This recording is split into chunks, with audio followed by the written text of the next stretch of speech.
The morning it happened, Callum had not slept. He had spent the night on the concrete bench behind the old post office on Aldrich Street, where the awning gave 2 feet of shelter from the rain and the security. Camera had been broken for so long that the building manager had stopped pretending to care. He knew that bench the way people know their own beds. He knew the exact angle at which to fold his coat beneath his ribs to keep the pressure off the bruise that had settled there in November and never fully left. He knew the sound the drain made at 3 in the morning when the rain was light. He knew everything about that place except how much longer it would hold him. The cat appeared the same way it always did. No sound, no warning, just a presence at the edge of his vision. Then suddenly there, 4 feet away, watching him with a kind of stillness that belongs to things that are never entirely domesticated. It was a calico, which meant it looked like an argument between 3 colors that hadn't been resolved. And the fur along its left flank had a pale scar running through it, smooth as a seam. It had found him 6 weeks earlier, which was the kind of thing Callum had stopped trying to explain to himself. He had learned by then that the cat brought things, not always, not on a schedule, but every few days it would arrive at wherever he happened to be sleeping, and it would drop something near his hand. A bottle cap, a small length of copper wire, a button that still had thread looped through its holes. Once, a child's single plastic earring in the shape of a star. Callum had started keeping them in the inside pocket of his coat. He did not know why. With a small orange tag attached to the ring that had faded almost to beige. And attached to the ring, beside the tag, was a keychain. Callum saw the keychain and stopped breathing. It was a small carved wooden bird, no bigger than a walnut shell, painted once, long ago, in yellow and brown, though most of the color was gone now, and what remained was the grain of the wood and the shape, unmistakably the shape, of a small songbird with its wings slightly lifted, as if it had just decided to take off and not yet committed to the motion. His daughter had called that posture hopeful. She had been 7 years old when she said it. Callum's hands were shaking before he touched it. He looked at the cat. The cat looked back at him with that particular expression cats have, which is not an expression at all, but which carries somehow the distinct impression of a question being asked. He picked up the key. It was real. The wood was real. The worn brass ring was real. And whatever came next, whether it was explanation or miracle, or simple cruelty of coincidence, he understood with the animal's certainty that lives below thought that something had just shifted, that the 4 years he had spent disappearing from his own life had, without his permission, just ended. He held the key in his closed fist until the rain started again. The one he'd painted himself on a Saturday in March, because Wren had said blue would make it easier to find. She had been 5 then, and they lived on the 3rd floor, and the door opened onto a hallway where the carpet smelled of other people's dinners. And she had been absolutely certain that if the door was blue, they would never get lost. He had painted it blue. He thought about that door constantly, those first weeks on the street. Not the apartment behind it, not the life he'd had there, but the door itself. The specific blue. How he had stood back after the second coat dried and thought, this is the kind of thing a person does when they're staying. He had not stayed. Callum was 44 years old when the morning of the key arrived. A husband who tried harder than he succeeded, and a man who drank in the particular way that looks like choice until it doesn't look like anything anymore. The drinking had not been the whole story. It never is. But it had been the part of the story that his wife Adair had finally named out loud one evening in February, sitting at the kitchen table with her coat still on, as if she had come in from somewhere and not yet decided whether to stay. He had believed, genuinely believed, that he would meet the date. He had not met the date. Their daughter Wren died 18 months after that conversation. Asthma attack, the kind that doesn't telegraph itself, the kind that moves faster than anyone is ready for. She was 8 years old, and she had been at her school's spring concert. And the paramedics had been there in under 7 minutes, and it had not been enough. None of it had been enough. After Ren, the drinking became a different kind of thing. Before, it had been the problem. After, it became the architecture. The thing the days were built around, the thing that made the shape of the hours tolerable. Adair and their son Stellan had needed something from Callum that year that he was not capable of giving. He knew it. He had known it in the present tense, which is the worst way to know something like that. To be watching yourself fail in real time and not be able to stop the watching or the failing. Stellan had been 12, which Callum recognized because he'd been told he did the same thing. And he had felt something so large and so painful move through him that he had poured a drink instead of walking toward the doorway. And Stellan had eventually turned and gone to his room, and that moment had never been repaired. 2 years later, Callum had left. Not announced, not planned, not in any way that looked like a decision a real person would make. He had simply reached a point where his presence in the apartment, in his son's life, in any room that contained other people, seemed like damage being done. He had told himself that leaving was the least harmful option. He had believed he was passing through something, that there was a floor below which he would not go, a point at which something would catch. He had spent that year in a kind of suspended waiting, doing enough to survive without doing enough to change, which is a very particular and exhausting form of existing. In the second year, he had stopped believing it was temporary. This was not, as it might sound, a moment of despair. It was closer to the opposite, a clarity that came from releasing the belief in an imminent rescue and accepting the actual shape of the days. He learned the geography of the city, the way only people with no fixed location learn it, not as a map of destinations, but as a map of shelter, warmth, water, safety, the overhang on Brennan that stayed dry, the library on 4th that never asked questions before 11 in the morning, the bus route that completed a full circuit in 42 minutes and was warm in winter, if you sat in the back and kept your bag on your lap. He learned which people to trust and which to avoid. He learned that the most dangerous hours were not the small hours of the morning, as people imagined, but the transitional hours between 9 and 11 at night. He stopped narrating himself to himself. He had not realized he'd been doing it until he stopped. The internal voice that runs commentary on one's own life, justifying, explaining, contextualizing, went quiet. Not permanently, but for long stretches. He wasn't sure whether this was a loss or a mercy. In the 4th year, the cat had arrived. He had not contacted Adair or Stellan in all that time. Not because he didn't want to, because he had decided and kept deciding every time the thought arose that whatever he was now was not something they should have to encounter. He kept the carved wooden birds. He had 3 of them from Ren's collection, wrapped in an undershirt inside his bag. She had collected them the year before she died, her because she always stopped to admire the bird feeder in the woman's window. Callum had taken the 3 birds the night he left. He had not taken much else. And now there was a 4th one. He did not know how that was possible. Something like an initial and a partial word. He sat with it for a long time. Then he stood up, because the alternative was to sit there until the sitting became permanent, and he had done that enough already.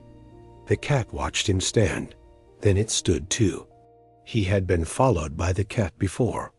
Not every day.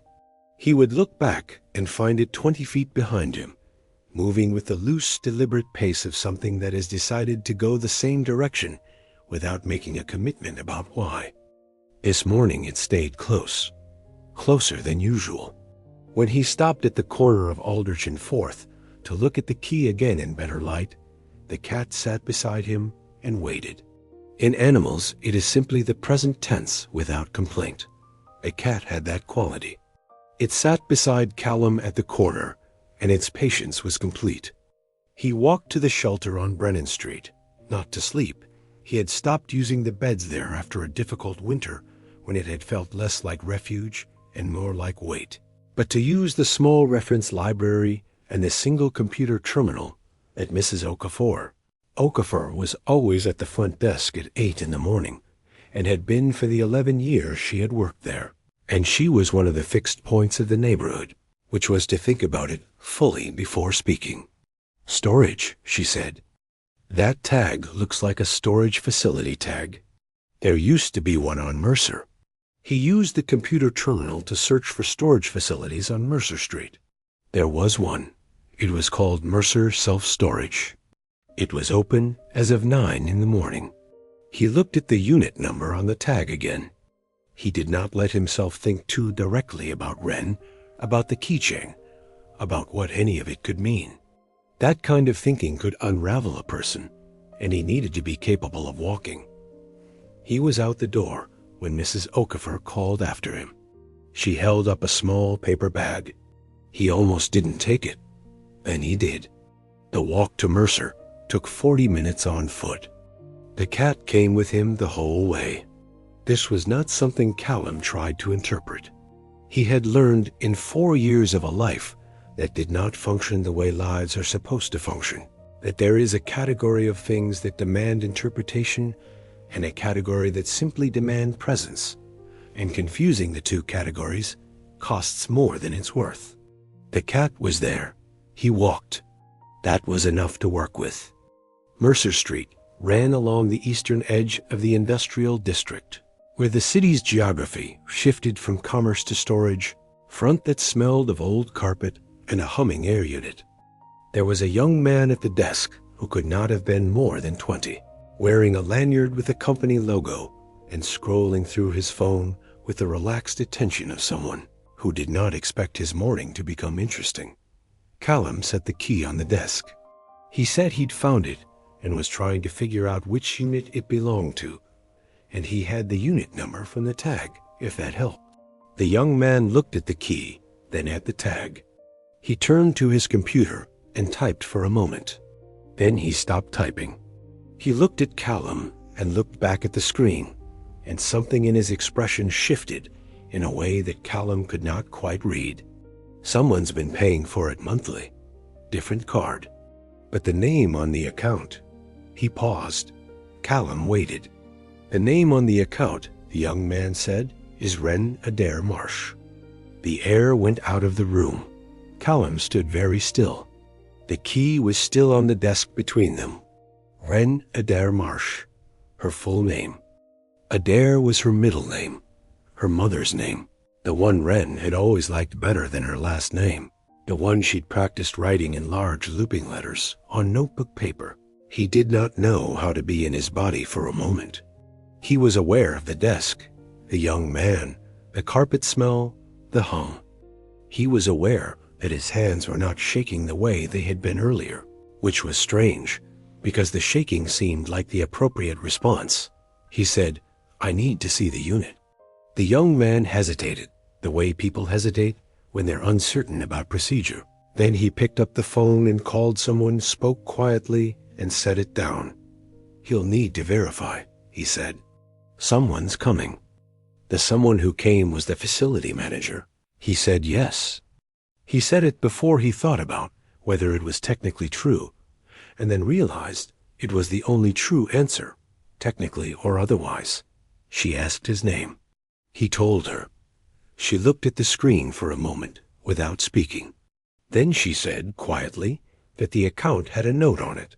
She seemed uncertain about whether to continue. He asked her what the note said. She read it. She read it slowly. She said, "For my dad, if he ever finds this." The storage unit was in the back row, Unit 41, a standard 10 by 10, with a rolling door that the key turned on the first try.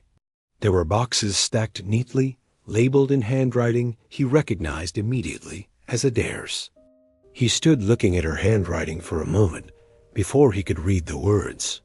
She had handwriting that was slightly too large for normal-sized letters, looping and deliberate. The kind of handwriting that takes up space confidently. He had always loved it. He had not thought about that until right now. Alongside the boxes in Adair's hand, other labels appeared in a different hand, a younger hand. Things labeled in marker with a carefulness that suggested the writing had been done slowly and on purpose.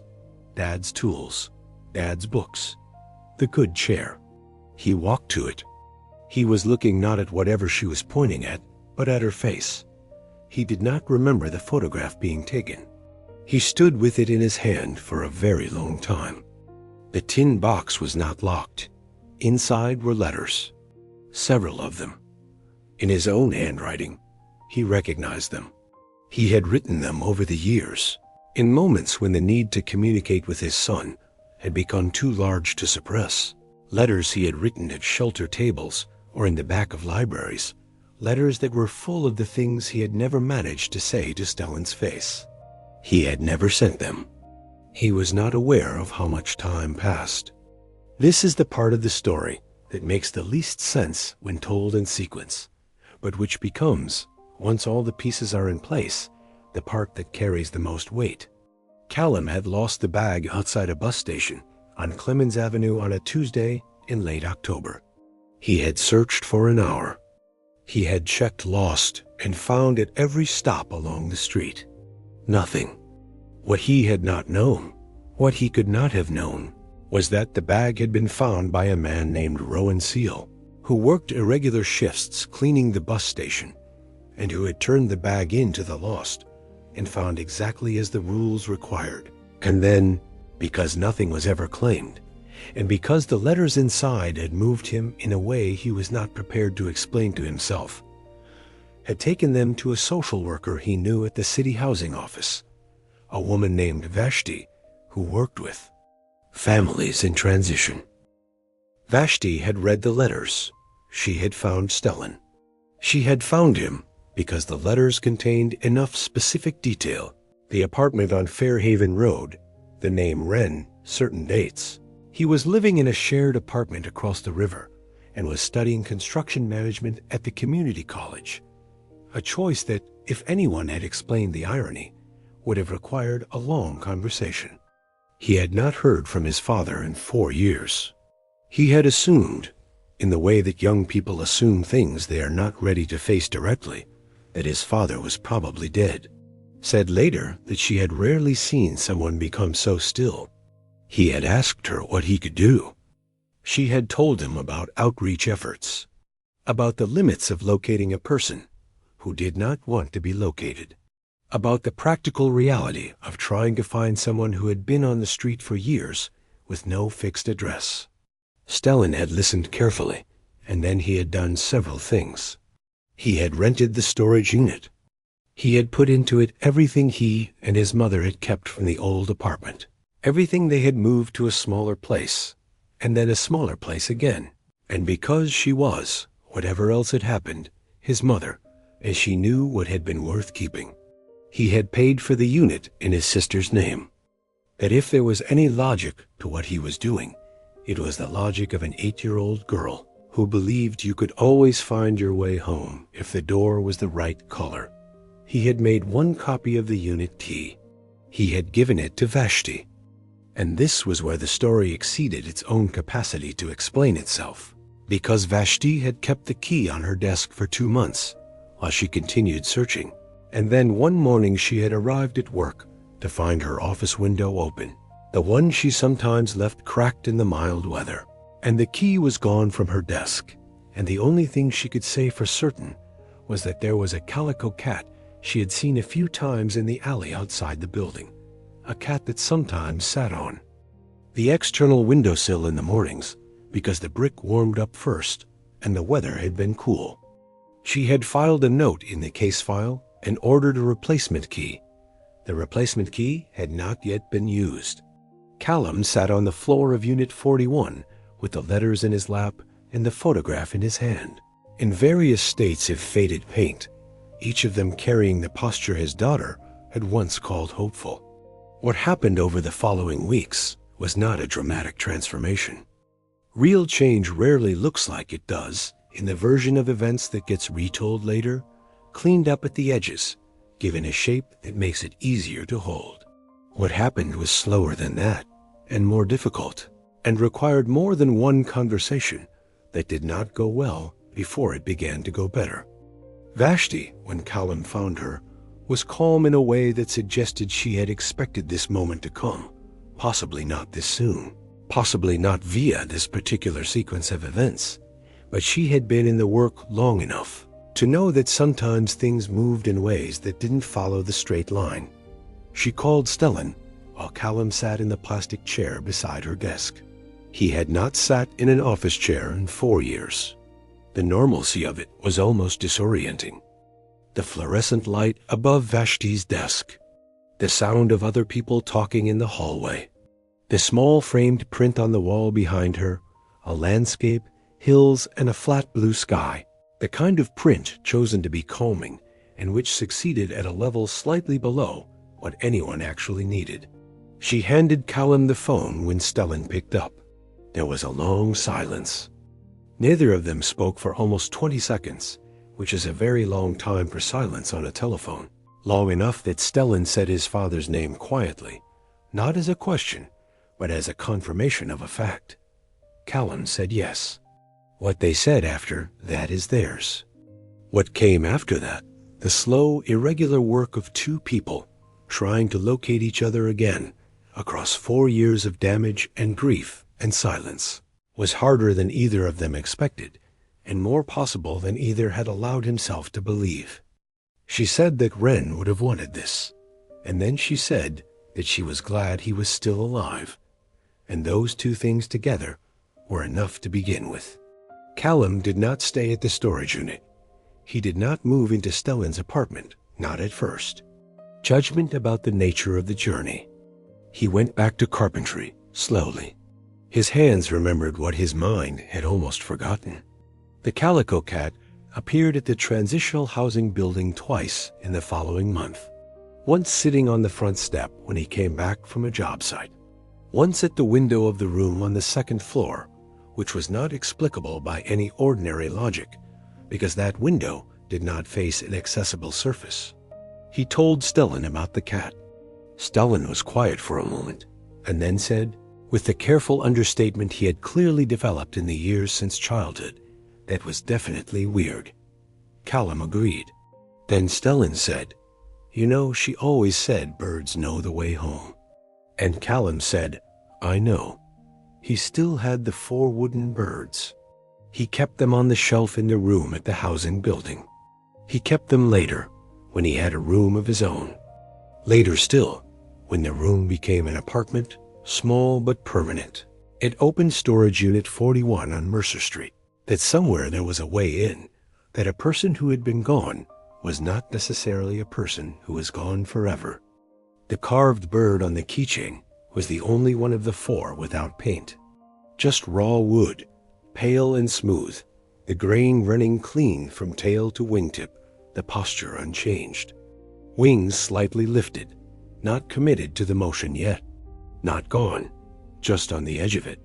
Ready. The last thing Callum learned months later, from a note Stellan had tucked inside the tin box beneath all the letters, a note he had not found that first afternoon on the floor of the unit because he had not been able to look at everything that day. Stellan had made it himself. And then, somehow, it had.